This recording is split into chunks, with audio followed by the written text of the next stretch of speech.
Código Magenta. Y ya llegó también para pedirle su respuesta el maestro Ricardo Peralta, porque se ha convertido como en un blanco de estos sicarios de la información. Querido Ricardo Peralta, prepárate para responder a este video que hace rato publicábamos, transmitíamos aquí en Sin Censura. Échalo, Ceci. Yo quiero nada más rápidamente atender los tres nombres que se están mencionando dentro de los muchos que hay en la lista, porque recordemos, desde hace más de un año en Código Magenta se publicaron los nombres bajo la lupa que había en Washington, que incluían a Ricardo Peralta, Mario Delgado, Amaro Martínez Zapata. Ahora por lo menos el más visible, Rubén Rocha Moya, el gobernador de Sinaloa. Yo creo, Ricardo Peralta, que lo que dijiste ayer, que nos decías, perdón, ayer, la semana pasada, que hablabas de Código Magenta y tu proceso legal en contra del dueño de Código Magenta, tuvo efectos en Código Magenta que brincan como chinicuiles en comal.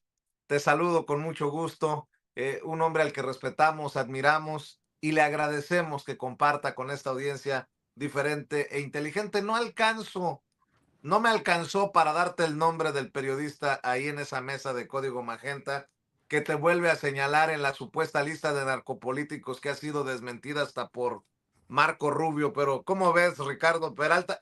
Y eso que no ganaste el proceso para fiscal, y eso que no quedaste primero o segundo rumbo a la jefatura de gobierno de la Ciudad de México. Si así, hermano, te traen como te traen. ¿Cómo estás, Ricardo Peralta? Pues contento, como siempre, mi querido Vicente, de estar aquí en Sin Censura. Mira, pues sin censura te voy a decir algunos comentarios.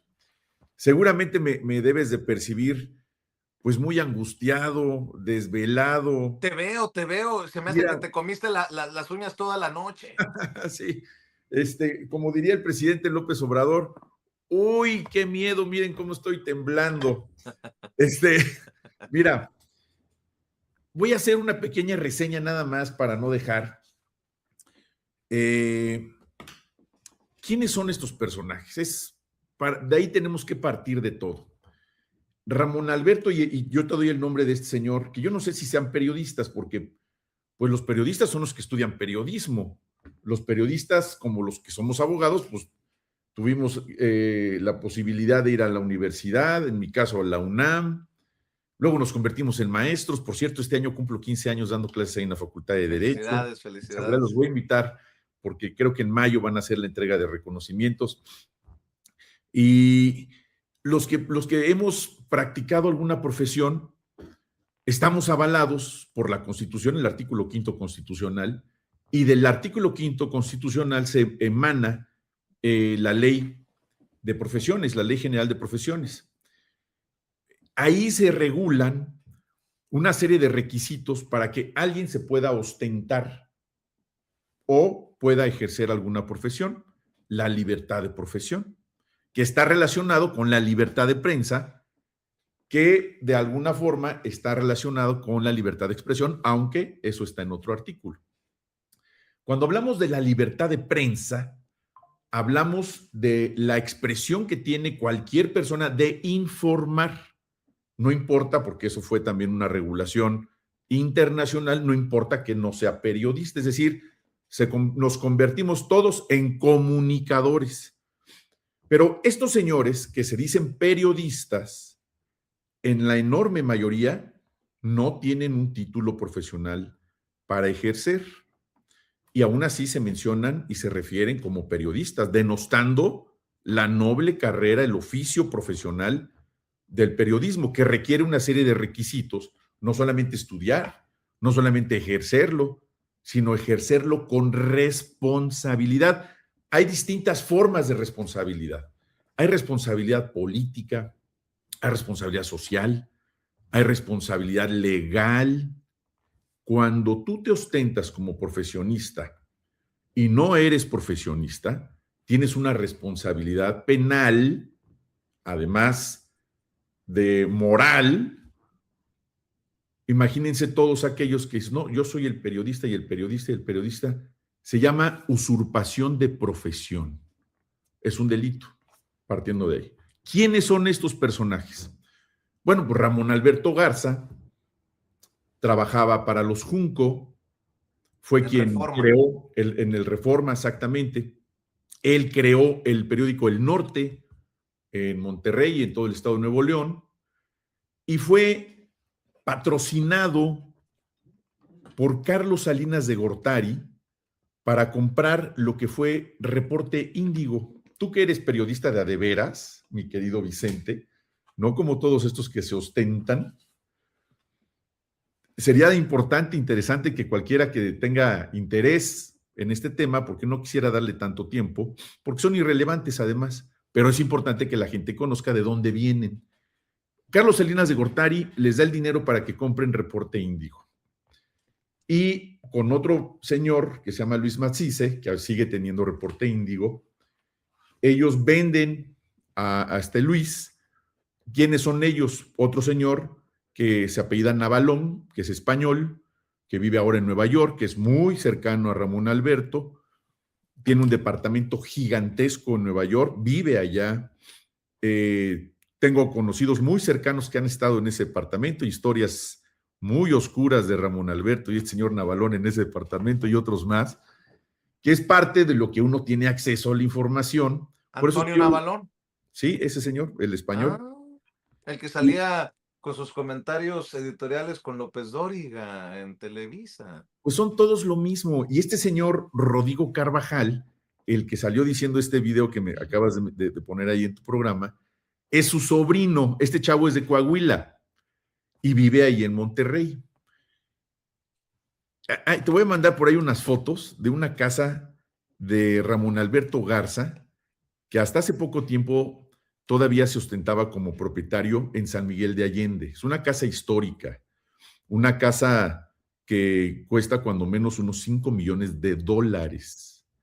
Es ahí donde entramos a la lógica. A ver, muchos somos profesionistas, muchos hemos trabajado toda nuestra vida para mantener a nuestras familias, hemos tenido salarios dignos, hemos tenido muy buenos negocios, pero difícilmente alguien que se dedica a la comunicación, a la información o al periodismo logra amasar una fortuna de millones y millones y millones de dólares, con yates, con helicópteros, con mansiones, departamentos en Polanco, departamentos y casas gigantescas en San Pedro Garza García, Nuevo León, cuando los orígenes sociales, económicos, pues no han sido los que corresponderían a alguien que ha heredado fortunas, que nadie está peleado con eso.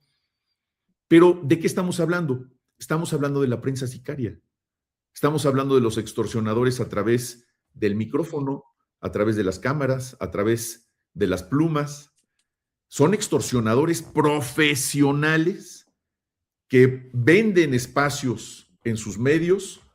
Ahora Código Magenta, que es un medio de internet que se ha caracterizado por el amarillismo, se ha caracterizado por no contar con rigor periodístico, es decir, poder acreditar una fuente fidedigna de dónde se obtienen esas supuestas fuentes, más que, como tú lo decías, la fuente de los deseos o la fuente de las Cibeles.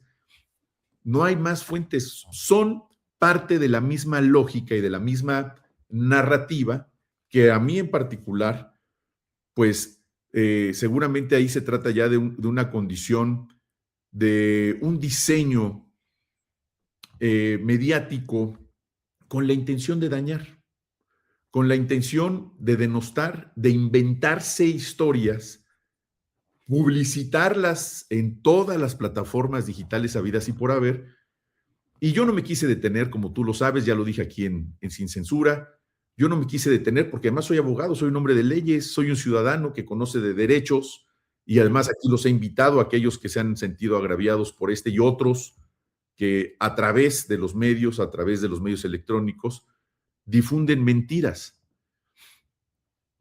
Por eso inicié una demanda por daño moral, porque desafortunadamente no existe la vía penal, pero en Nuevo León sí, y en Nuevo León también ya presenté mi denuncia penal en contra de ellos. Allá sí está vigente esa condición.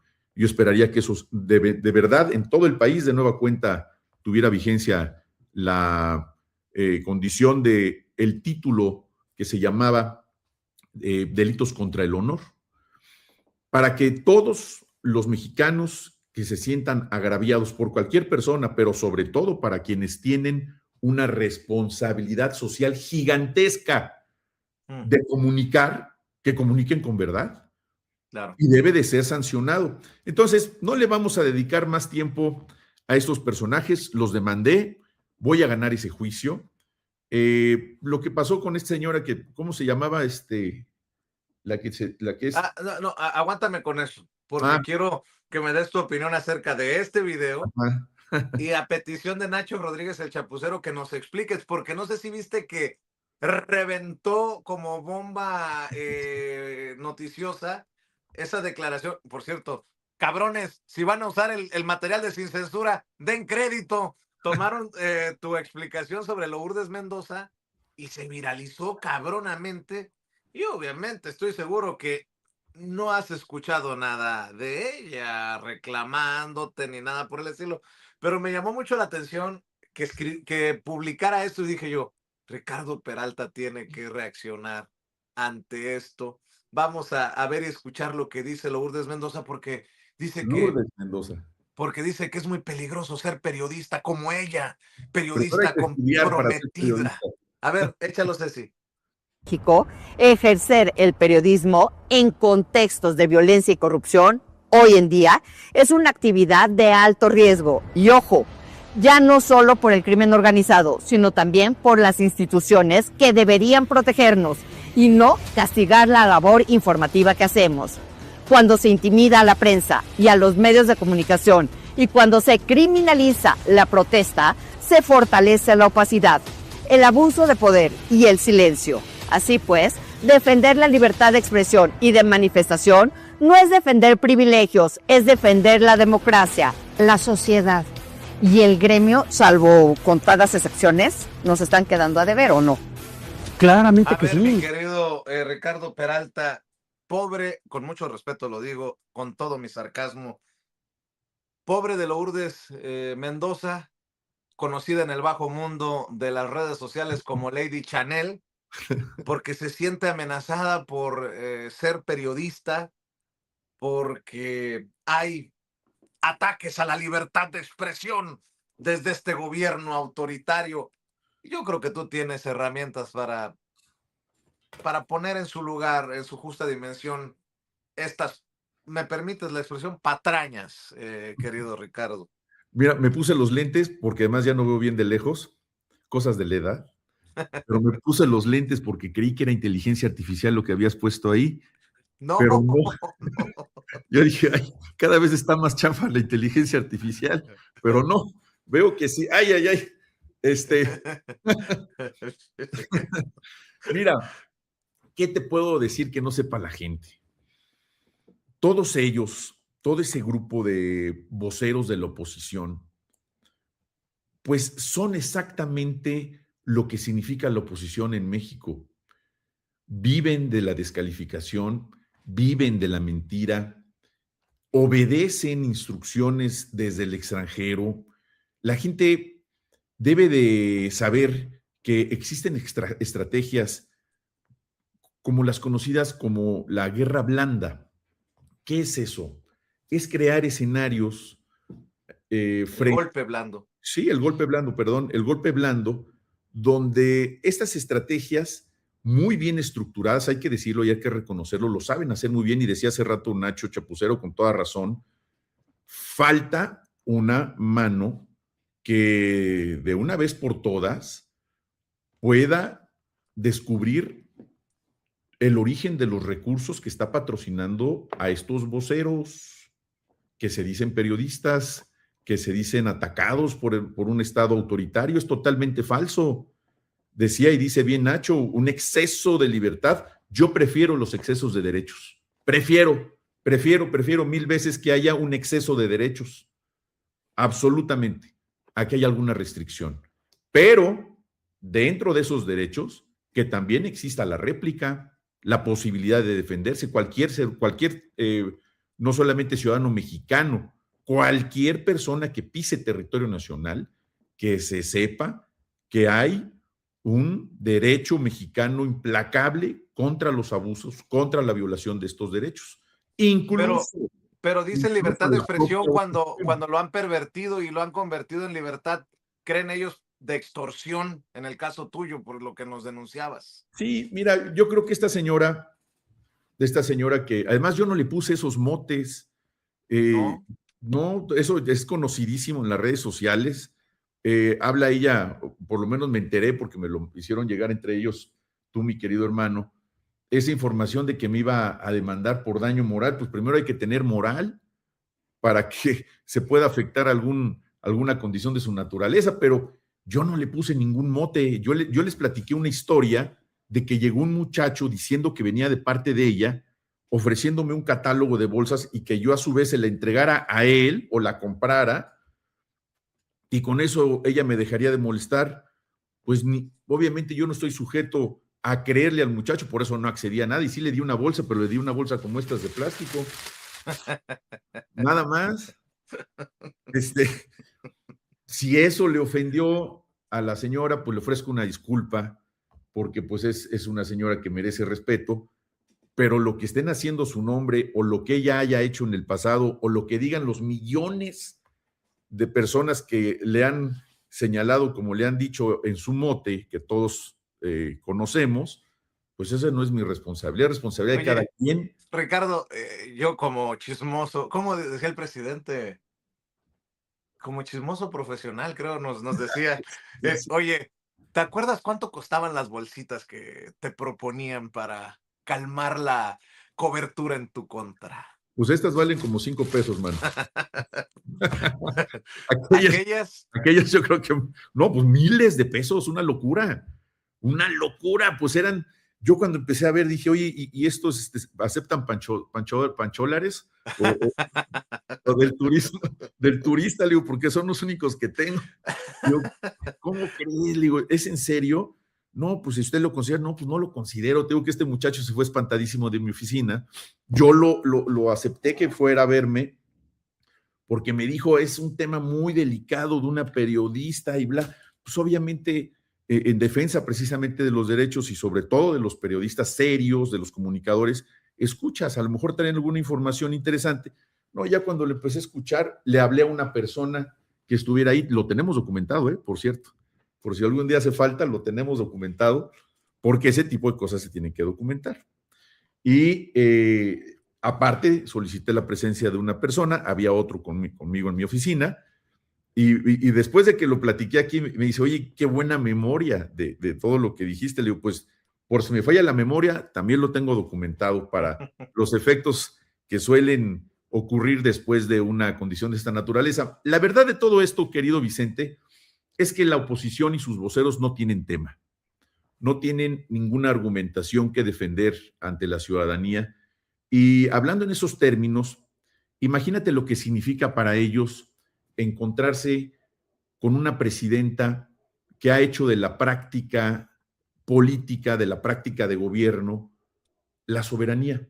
Lo hablábamos también aquí la semana pasada, el significado de la soberanía. porque hablas de soberanía, quiero que empecemos exhibiendo a los que no quieren entender o no tienen idea de lo que es soberanía. Fíjate que no es por el personaje, sino por lo que representa el personaje y quienes le reaccionan al personaje. Fíjate que ayer me encontré un tuit de Eduardo Verástegui. Empecemos desde ahí, Ricardo Peralta. Amén. Aleluya. Parece chiste, pero no lo es. Porque fíjate que quien le reacciona a este tuit es Elon Musk. O sea, de ese tamaño está la cosa. Eduardo Verástegui, creo que lo tiene Ceci, el tuit, dice, el presidente Trump ha sido el mejor presidente que ha tenido México en la historia.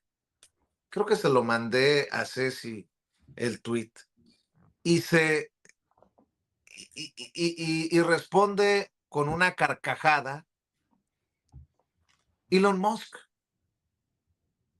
¿Qué pedo?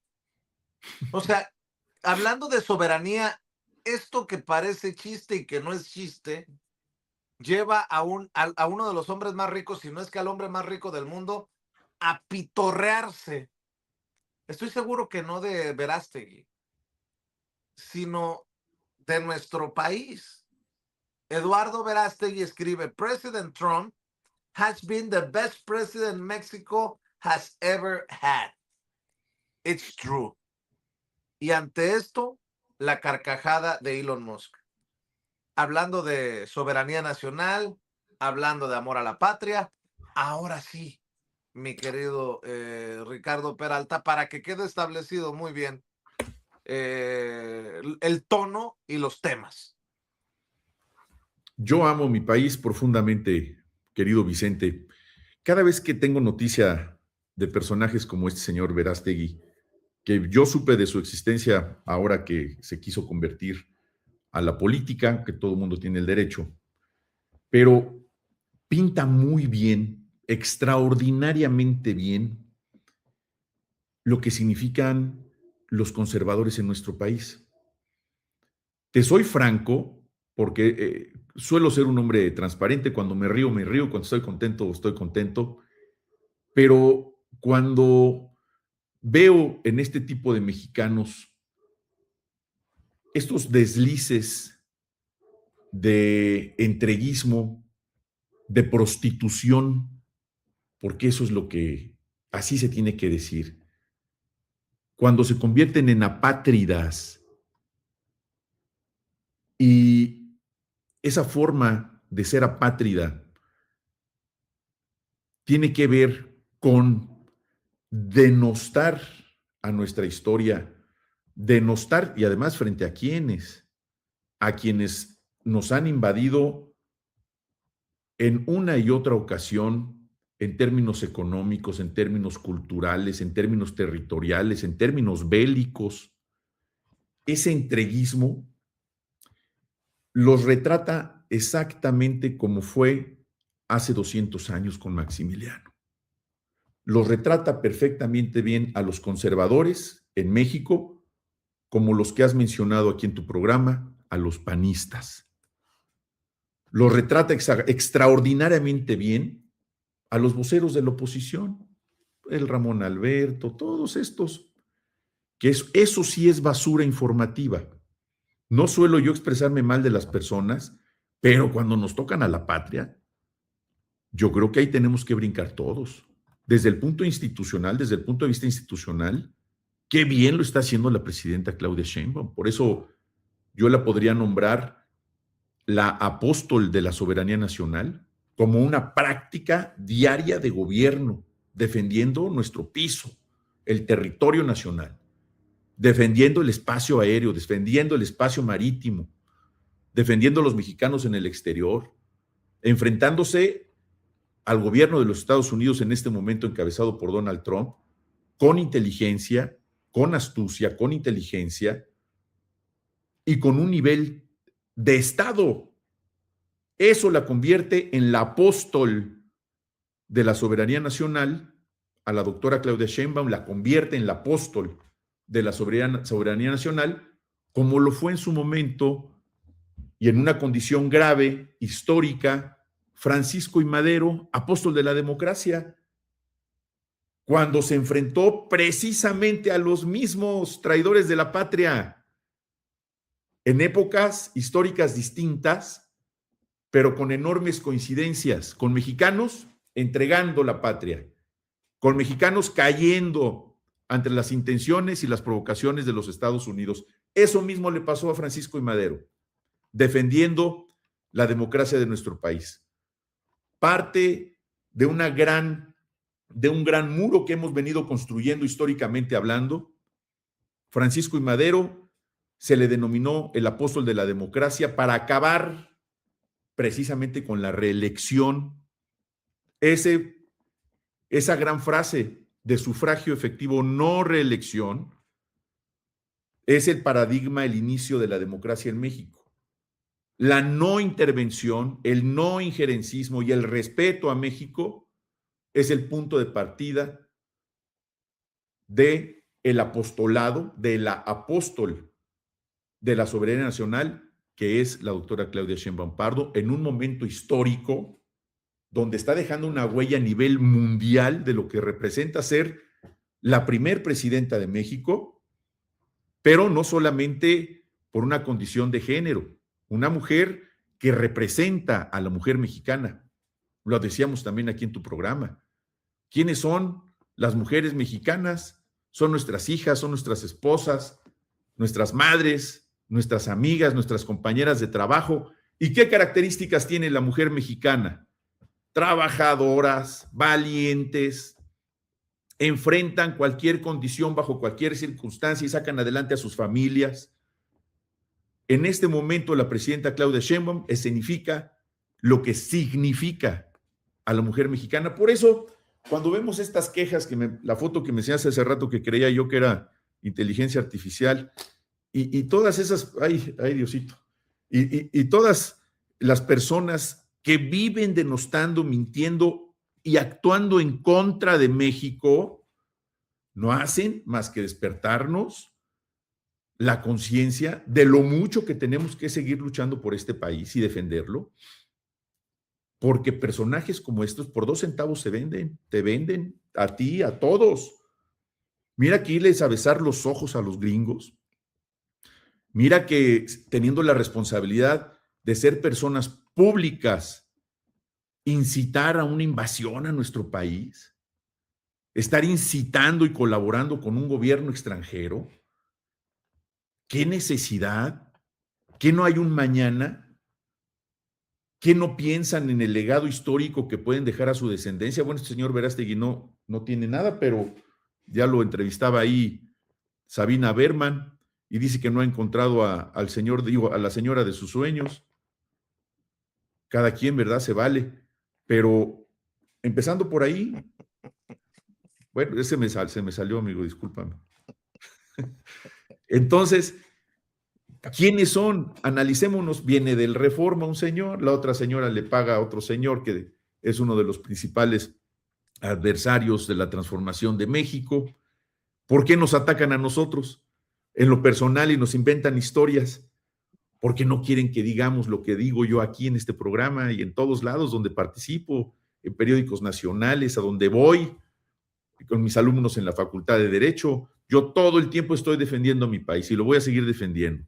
Y voy a defender la Ciudad de México y voy a defender cada vez que tenga oportunidad y sobre todo aquí en Sin Censura, que aquí es uno de los ejemplos donde hay una libertad absoluta de expresión y donde tenemos que seguir fortaleciendo estos medios y a Vicente Serrano, porque él sí es un periodista valiente, con credibilidad y sobre todo con autoridad moral. A él sí le creemos. Los demás que digan lo que quieran. Ahí están los tribunales, haremos lo necesario y seguiremos exhibiéndolos a los Verásteguis, a los Ramón Albertos, a los Dorings, a los Lilis. Ahí están las preferencias electorales, ahí están las encuestas. Cada vez la gente en México, incluso los que eran sus seguidores, cada vez más dejan de seguirlos precisamente porque no han podido convencer a nadie. Ahí están creando partidos políticos nuevos, háganme el favor. ¿Para qué? Buscando el erario a como dé lugar, acostumbrados a la chichi del presupuesto público. ¿Por qué? ¿Por qué no apoyar a nuestro país frente a las amenazas que tenemos y a la condición de riesgo que tienen nuestros migrantes en Estados Unidos? ¿Por qué no acompañar al país en un gesto de patriotismo? No importa la condición ideológica. No. Primero está el entreguismo, primero está el conservadurismo, primero está el racismo, la discriminación en contra de la gente. No, es que podríamos hablar horas sobre estos personajes, pero ese es su corte ideológico, esa es su figura humana y ese es el odio que le tienen a nuestro país. Todos los comunicadores que son responsables de difundir mentiras, de calumniar, de difamar, de inventar historias de narcopolíticos. Efectivamente, lo que habías dicho hace rato, sin duda, ¿cuánto tiempo tiene el narcotráfico gestándose como un delito en México y cuánto tiempo tiene que el crimen organizado se conoce como tal? Por lo menos 60 años, por lo menos 60 años. ¿En qué momento se amasaron las grandes fortunas que hicieron crecer toda esa infraestructura del crimen organizado? Por lo menos 40 años. ¿Y ya existía la transformación en México entonces? Cuidado, se les pueden hacer realidad sus pesadillas a todos aquellos que quisieran que algunos que no participamos en esas condiciones porque tenemos convicciones nacionales, convicciones patrióticas y sobre todo convicciones de legado que le queremos dejar a nuestras familias, a nuestros alumnos y al país entero, nosotros en verdad no somos iguales. Nada más rasquémosle tantito dónde están esas riquezas de los exgobernadores priistas, exgobernadores panistas. ¿Dónde está García Luna? ¿De qué vive Calderón en este momento? ¿De qué viven y han vivido los legisladores panistas y priistas que hoy viven en las zonas residenciales más caras del país y de Estados Unidos, curiosamente? Nada más así tantito. Yo tengo información que te voy a ir pasando, mi querido Vicente, y que mucha gente más las tiene, pues se pueden llevar sorpresas. Ojalá, de verdad, que todos aquellos que añoran esas condiciones, como si Estados Unidos, y eso me hizo recordar, fuera quien tuviera que decirnos qué hacer en México. Me hizo recordar la condición y el mote que en su momento tuvieron los extraditables en Colombia en las épocas de Pablo Escobar Gaviria. Hay un libro por ahí, si no mal recuerdo, de Julio Scherer, papá, donde habla precisamente de los extraditables. Está muy interesante. Y de cómo en su momento ellos mismos se ofrecieron a construir una prisión. Ahí vivieron, pero era una prisión autogobernada por ellos, administrada por ellos, pero ahí estaban encerrados para evitar ser extraditados a los Estados Unidos. Hoy en una condición de colaboración, en una condición donde también México es beneficiado al momento de entregar, en virtud de la Ley de Seguridad Nacional, a esta cantidad de narcotraficantes peligrosísimos para nuestro país. Qué bueno que se vayan a los Estados Unidos si allá tienen cuentas pendientes. ¿Por qué? Y esa es una explicación. Porque la mayoría de los negocios que hicieron los narcotraficantes mexicanos fue para afectar la salud pública de los Estados Unidos, y eso no cabe duda. La venta de estas sustancias, más allá de lo que tendrán que hacer en ese país para evitar que siga creciendo la tasa de consumo de estupefacientes y narcóticos en los Estados Unidos, ese es otro boleto, pero sin duda es un mercado gigantesco, el más grande a nivel mundial, y los cárteles no solamente de México, del mundo entero, ven en ese país un gran negocio, y si afectaron a la salud pública, tendrán que enfrentarse a las acusaciones que existen en esos países. ¿Por qué? Porque no es que simplemente se hayan ido.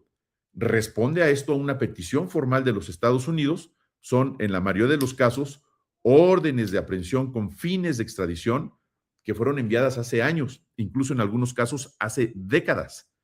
Claro. Y los gobiernos del PRIAM no los habían enviado. Será precisamente porque tienen alguna condición que contar en los tribunales de los Estados Unidos. Nosotros no nos preocupamos, no tenemos de qué, mi querido Vicente. Y como siempre, pues muy agradecido estar aquí en Sin Censura. Pórtate bien, Ricardo Peralta, si no, en alguna de tus pesadillas se te va a aparecer Lady Chanel pidiéndote una bolsa por ahí. Pusiste un sustazo. O Juan Ramón Garza en una mesa de diálogo. Ya pasó el 2 de noviembre. Querido Ricardo, ¿por qué no cerramos invitando a la audiencia de Sin Censura a tus redes sociales, maestro? Con todo gusto, muchas gracias. En TikTok, maestro Ricardo Peralta, en X, Ricard-Peralta, y en el resto de redes, Instagram y Facebook, Ricardo Peralta Saucedo. Les mando un abrazo a todas y a todos. Un gustazo siempre verte, mi querido Vicente. Y pues continuaremos aquí. Espero, voy a poner un collar de ajos ahí en el cuarto para que no se me vaya a aparecer esa foto. Busque en el Heraldo de México la columna que escribe Ricardo Peralta. Claudia Sheinbaum, apóstol de la soberanía nacional. Creo que es importante la lectura y te agradezco mucho, Ricardo. Nos vemos la próxima semana o antes si lo amerita la noticia. Será un gusto, amigo. Hasta pronto. Muchas gracias. Ricardo Peralta, hablando con nosotros Sin Censura. Y vámonos de la Ciudad de México a Guanajuato, en donde se encuentra la diputada federal de Morena por aquel estado, la querida Antares Vázquez.